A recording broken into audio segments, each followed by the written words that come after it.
마가복음 3장 31절부터 35절까지의 말씀입니다. 마가복음 3장 31절부터 35절 같이 읽겠습니다. 그때에 예수의 어머니와 동생들이 와서 밖에 서서 사람을 보내어 예수를 부르니 무리가 예수를 둘러 앉았다가 여짜오되 보소서 당신의 어머니와 동생들과 누이들이 밖에서 찾나이다. 대답하시되 누가 내 어머니이며 동생들이냐 하시고 둘러앉은 자들을 보시며 이르시되 내 어머니와 내 동생들을 보라. 누구든지 하나님의 뜻대로 행하는 자가 내 형제요 자매요 어머니이니라. 아멘. 자칫 오해하기 쉬운 것은 지금 예수님께서 누가 내 어머니이며 동생들이냐, 또 내 어머니와 내 동생들을 보라고 하시면서 하나님의 뜻대로 행하는 자가 내 어머니, 즉 내 형제 자매라고 그렇게 표현하는 예수님의 말씀은 지금 제자들에게 또는 무리들이 예수님께 당신의 어머니와 동생들이 밖에서 주님을 찾고 있다는 거죠. 그래서 거기에 대한 대답인데, 어떤 분들은 이것을 가지고 성경에서는 또는 예수님에 대해서는 효를 다하지 않는 어떤 모양으로 표현을 하기도 하더라고요. 그런데 우리가 중요하게 여겨야 될 것은 교회는 가족이라고 하는 또 하나의 가족이라고 하는 이름으로 모이고 있습니다. 그런 속에서 가족이라고 하는 개념을 조금 우리가 생각을 해보면 교회가 어떤 모습으로 나가야 되는지도 익히 알 수 있다고 생각을 합니다. 예수님은 많은 사역을 감당하시고 있고 또 사람들은 예수님을 따르고 있어요. 그런데 그렇게 따르는 속에서 문제가 등장을 하기도 했음을 우리가 이미 보았듯이 안식일에 병든 자들을 고치는 것 때문에 예수님께서 안식일을 범하고 있다라는 거였고, 또 죄를 사한다는 말씀을 하니까 죄를 사하는 권세는 하나님에게만 있는데 어떻게 예수가 죄를 사하는 선포를 하고 있느냐는 겁니다. 그래서 하나님의 이름을 욕되게 하고 있다는 것들, 그래서 신성모독이라고 하는 표현까지 나오면서 예수님의 사역에 적지 않은 불편을 주는 사람들이 있었습니다. 그리고 예수님의 어머니와 형제들이 예수님을 찾아온 이유 중에 하나도 지금 그렇게 행하는 예수님에 대해서 귀신 들렸다 또는 미쳤다, 본문은 미쳤다라고 표현을 하고 있어요. 그죠? 그런 모습들 때문에 예수님을 찾아와서 예수님을 이제 집으로 데려가려고 또는 붙잡아 가려고, 붙잡는다는 표현은 좀 거칠게 들릴지 모르지만 그런 태도 때문에 지금 예수님에게로 나온 겁니다. 20절을 한번 보세요. 집에 들어가시니 무리가 다시 모임으로 식사할 겨를도 없는지라 예수의 친족들이 듣고 그를 붙들러 나오니 이는 그가 미쳤다 하밀러라.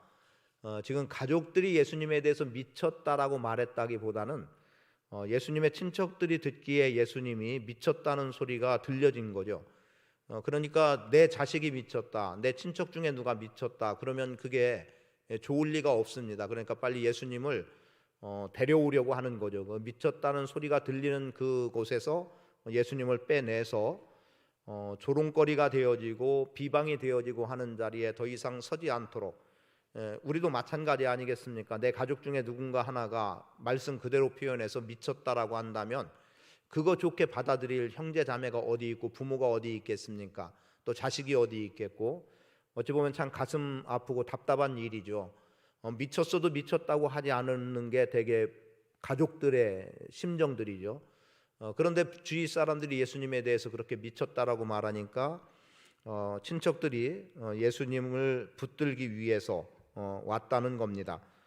그런데 그 부분에서 또 어떤 사람들은 예수님에 대해서 심지어 뭐라고 말하냐면 귀신의 왕을 힘입었다, 그래서 예수님이 귀신 들렸다라고 하는 겁니다. 물론 미쳤다는 것과 귀신 들렸다는 것은 분명히 차이가 있어요. 차이가 있음에도 구분이 잘 안 되기 때문에 미친 것을 귀신 들렸다라고 말하지만, 그냥 쉽게 이야기해서 미쳤다라고 하면은 정신적인 문제가 좀 있다고 보시면 되는 거고, 귀신 들렸다는 것은 분명히 영적인 문제이기 때문에 영적인 악한 세력에게 붙잡혀서 나타나는 현상이라는 거죠. 그런데 그럼 그렇게 보게 되는 것은, 먼저 보기 원하는 것은 과연 예수님에 대해서 우리가 얼마나 알고 있느냐는 겁니다. 가족들의 같은 경우 지금 예수님에 대해서 얼마나 알고 있는가. 그냥 내 형제 중에 하나, 그냥 내 자식 중에 하나, 단순히 이렇게만 보고 있으면 예수님이 미쳤다는 소리가 들리는 것, 그게 어쩌면 당연한 거예요. 그런데 예수님이 어떤 사역을 하고 있고 예수님이 누구인가에 대해서 가족들조차 모르고 있기 때문에 사람들이 예수님의 행하시는 일을 보고 미쳤다, 또는 어떤 사람들은 귀신이 들렸다 그러니까 가족들의 입장에서는 자신들도 예수님이 누군지를 모르니까 그냥 내 자식이고 내 형제 정도로만 보고 있으니까 당연히 사람들이 하는 말, 그리고 예수님이 지금 행하고 있는 일들을 보니까 정말 미쳤구나라고 받아들일 수밖에 없었던, 그래서 대단히 예수님께 대한 무지 때문에 발생되는 일이 우선 드러나 있는 것을 보게 됩니다. 그러다 보니까 심지어 어디까지 나가냐면 성령을 거스리는 데까지 나가는 거예요. 지금 예수님에 대해서 미쳤다고 말하는 사람들은 엄밀히 말하면 성령을 거스리는 사람들이 됐고, 성령을 거스리는 사람들이기 때문에 더더군다나 예수님에 대해서 알지도 못하거니와 예수님의 어떠함을 받아들이려고 하는 태도를 전혀 갖지 않는 거죠. 예수님께서 많은 권능을 행할 때에 어떻습니까? 예수님에 대해서 잘 알고 있는 지역의 사람들이 오히려 예수님의 권능을 받아들이지 않았던 것, 심지어 복음까지도 그러지 않습니까? 복음까지도, 사도 바울을 통해서 전해지는 복음까지도, 또 예수님을 통해서 나타나고 있는 이 복음까지도 지금 예수님에 대해서 알지 못하고 오히려 더 잘 알고 당장이라도 복음으로 받아들여야 되는 하나님께 대한 열심인 사람들은 복음을 당연히 받아들였어야죠. 그리고 예수님이 분명히 하나님의 아들이고 그분이 메시아라고 하는 것 두말할 필요 없이 받아들였어야 되는데, 이방인들은 오히려 그렇다 하고 자신들의 구세주와 주로 영접하고 있는데 정작 유대인들은 예수님을 배척하고 있었고, 심지어 사도 바울도 그런 자리에 있기도 했고, 즉 사도로 부름받기 전에, 그리고 사도로 부름받은 이후에 사도 바울이 복음을 전하는 것 때문에 사도 바울의 복음 전함에 가장 대적을 행하고 있었던 사람들이 유대인들이었던 겁니다.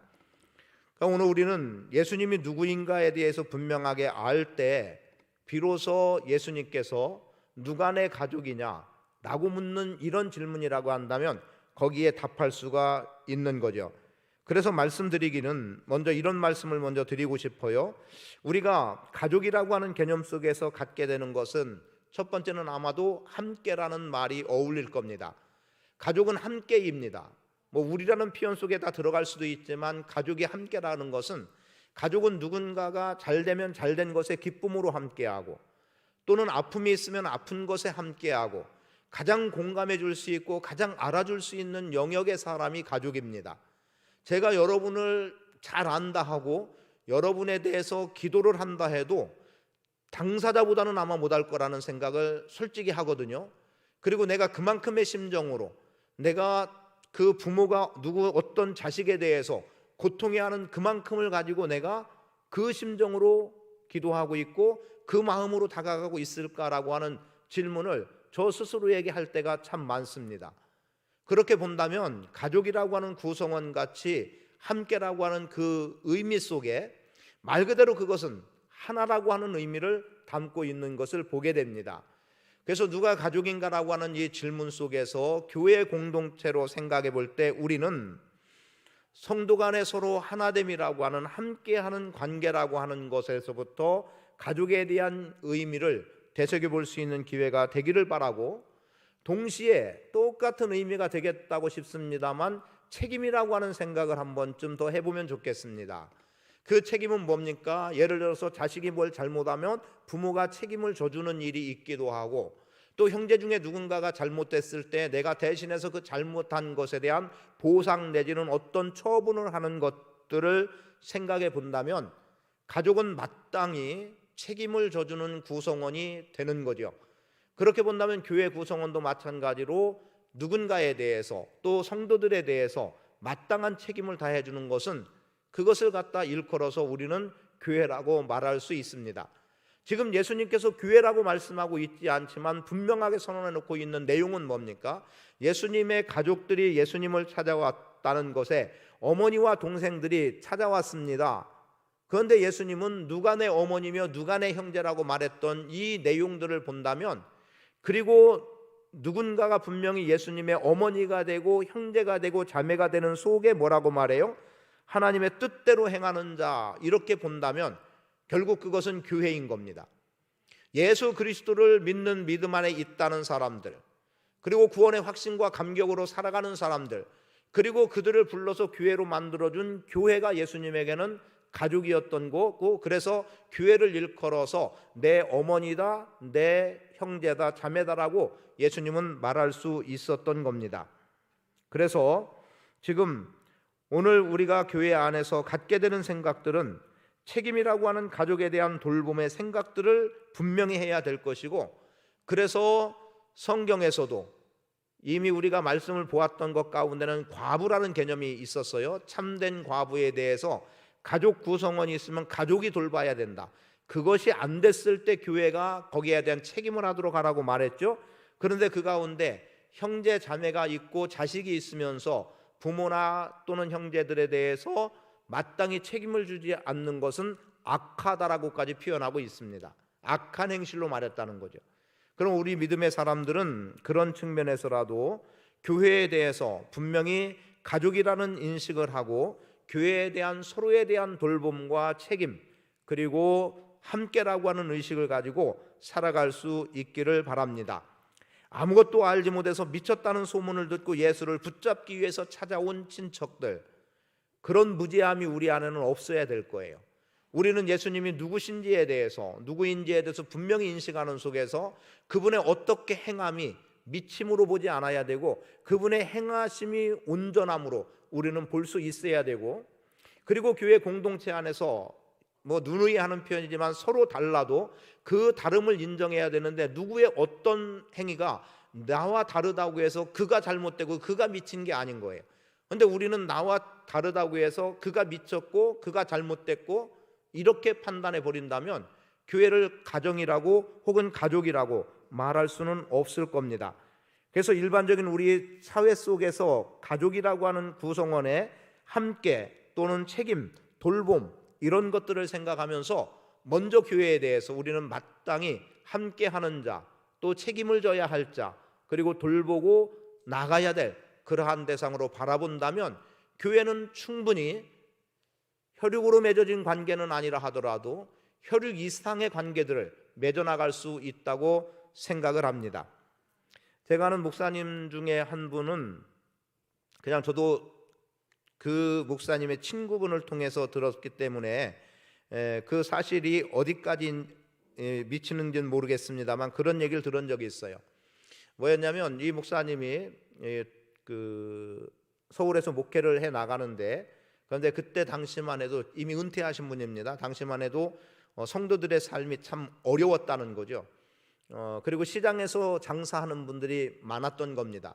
그러니까 목사님은 그들에 대한 어떤 마음 아픔도 있고 하니까 어떤 모양으로든 도울 수 있는 부분에서는 늘 도우면서 말 그대로 성도들을 가족 같은 개념으로 이렇게 대했다는 거예요. 그렇게 해서 이제 점점 나라 경제도 발전함과 더불어 그분들의 삶도 점점 나아졌던 거 당연하겠죠.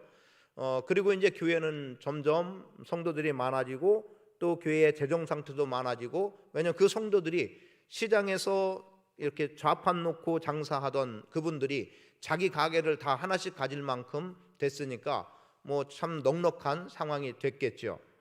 그런데 어느 날 그 교회 집사님 한 분이 목사님을 찾아와서, 혹시 지금 여기 아시는 분도 있을 것 같아요. 찾아와서 목사님 어디에 땅이 있으니까 저 부모에게 물려받은 땅이 있으니까 그거 내놓으라고 하더라는 겁니다. 그러니까 이 목사님은 그냥 그 얘기 듣고 그 땅을 그냥 처분해서 그분한테 드렸다는 거예요. 왜 그렇게 했겠습니까? 말 그대로 가족 같은 개념, 내 자식 같은, 그러니까 자신의 가지고 있는 것까지도 그냥 원하는 대로 다 내준 거예요.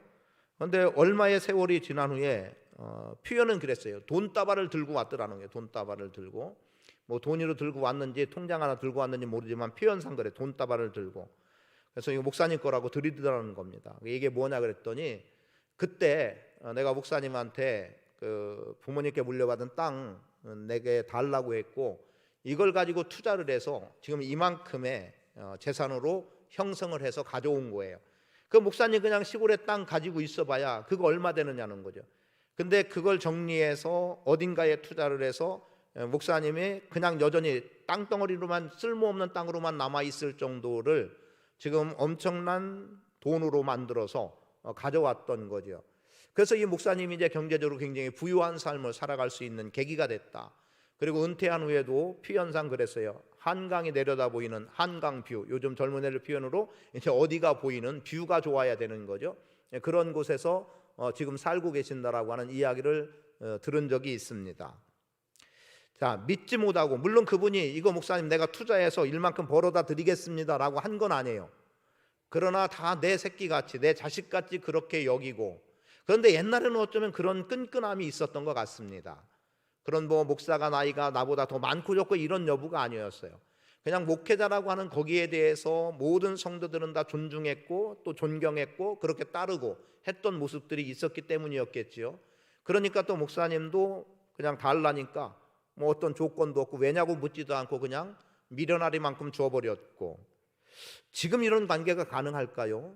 가능하면 좋겠습니다만 어찌됐든 그래도 교회라고 하는 관계는 서로 목사와 성도와의 관계뿐 아니라 성도들과의 관계 속에서 함께여야 되고 우리여야 되고, 그리고 책임을 다하는 돌봄이라고 하는 모습들이 분명하게 보일 수 있어야 합니다.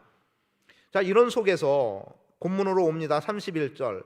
그때에 예수의 어머니와 동생들이 와서 밖에 서서 사람을 보내어 예수를 불렀다라고 말합니다. 지금 어머니와 동생들이 찾아온 것은 21절에 나오는 예수의 친족들과는 달랐을 수 있어요. 즉 예수님이 미쳤다 해서 이들도 찾아온 여부는 명확하지 않지만 아마도 아들이 어떤 일을 하고 있고 아들의 사역과 관계된 부분에서 마땅히 어머니와 형제들이 보고 싶은 마음이 있었을 수도 있겠습니다.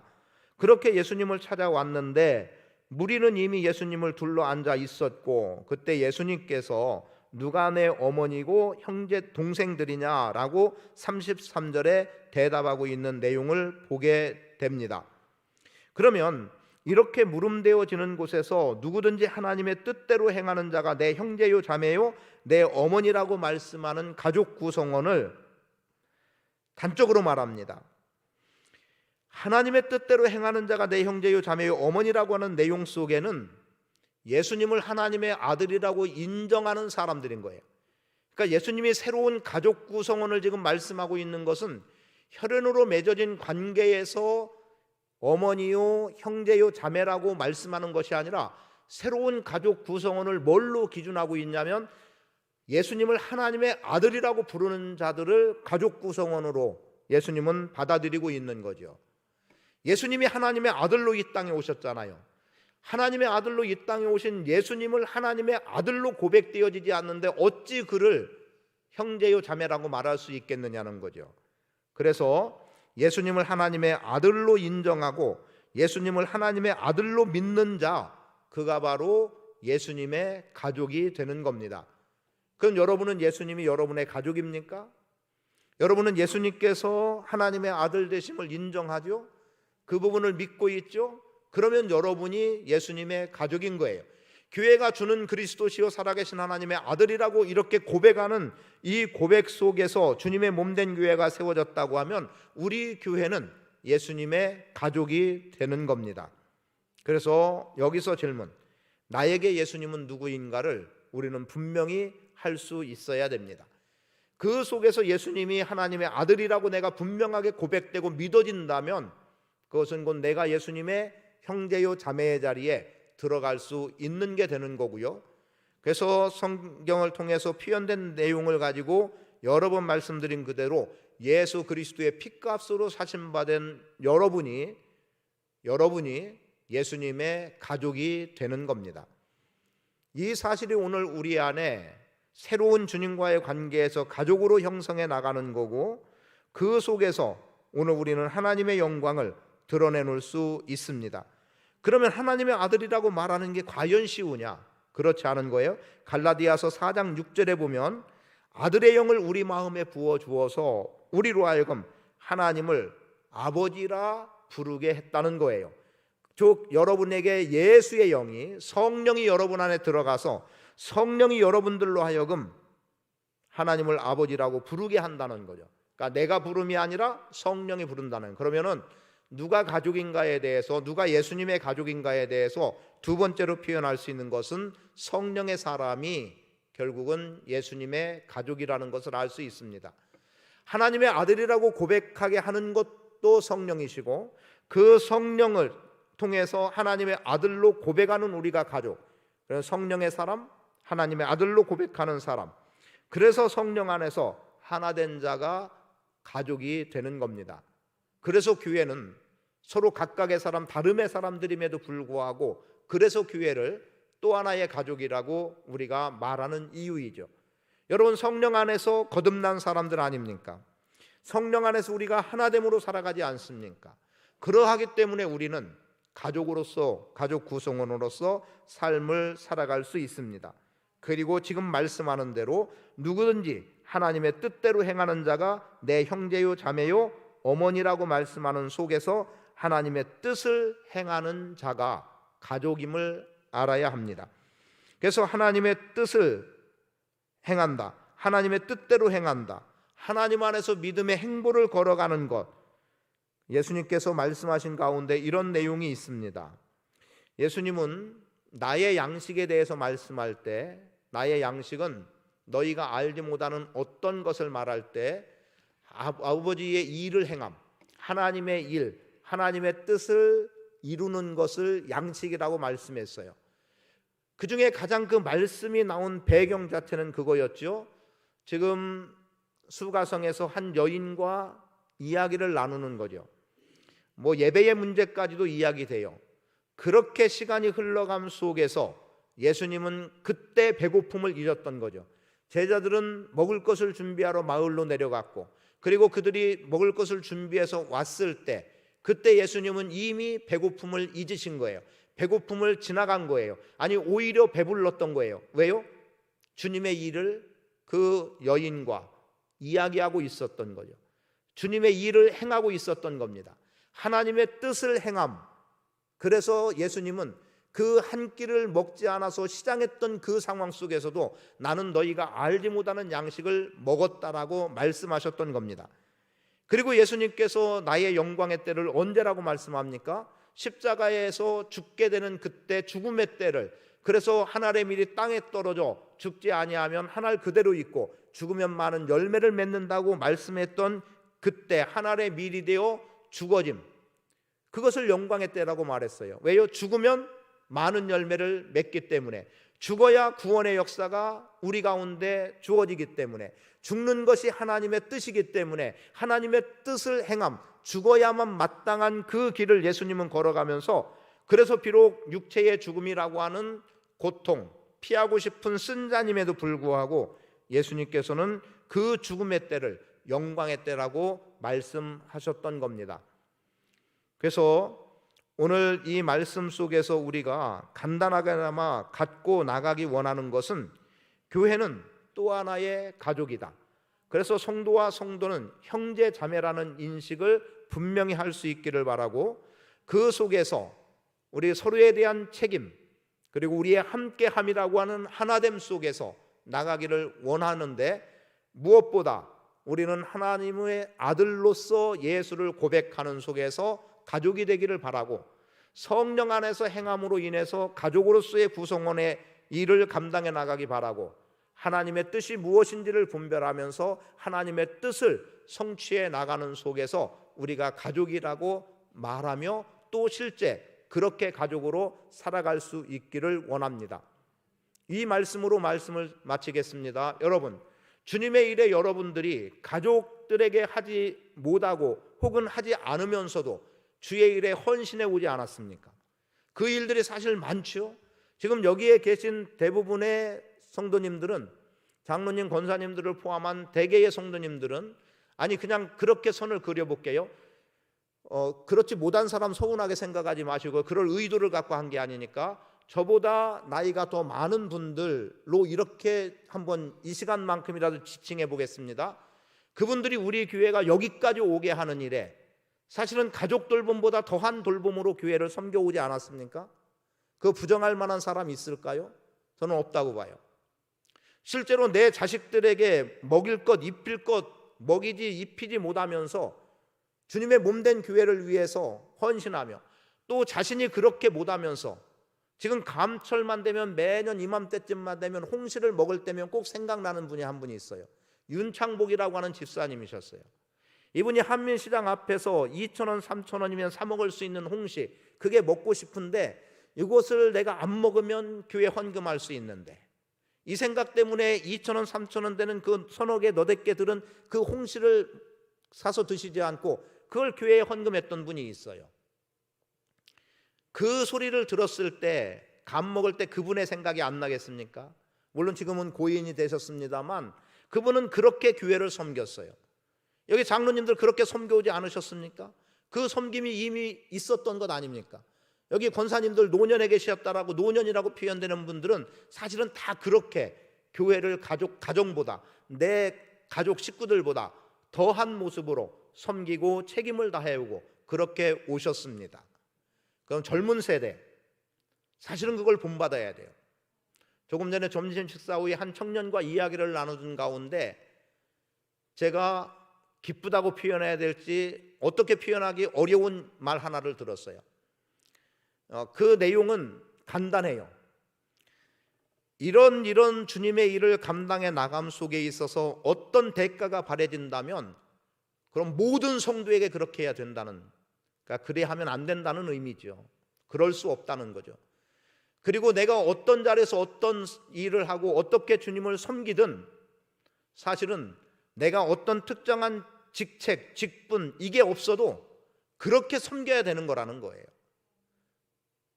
그래서 제가 굉장히 크게 공감할 수 있었고 고맙게 받아들이게 됐고, 그래서 이걸 뭐 기쁘다고 해야 될지 뭐 감사하다고 해야 될지 어떻게 표현하기 어려운, 그러면서도 제 속에서 뭔가 정말 값진 것을 발견했다라고 생각할 만한 그러한 이야기를 잠깐 나누게 됐습니다. 그게 가족입니다. 그게 교회입니다. 우리 그런 모습이어야 돼요.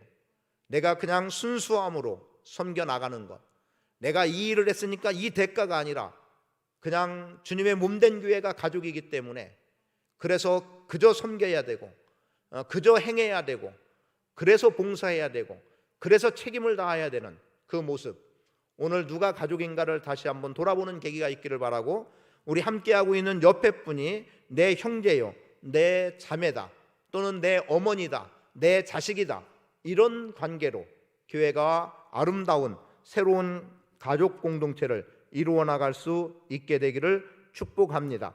하나님의 뜻대로 행하시기 바랍니다. 성령 안에서 하나됨으로 살아갈 수 있기를 바랍니다.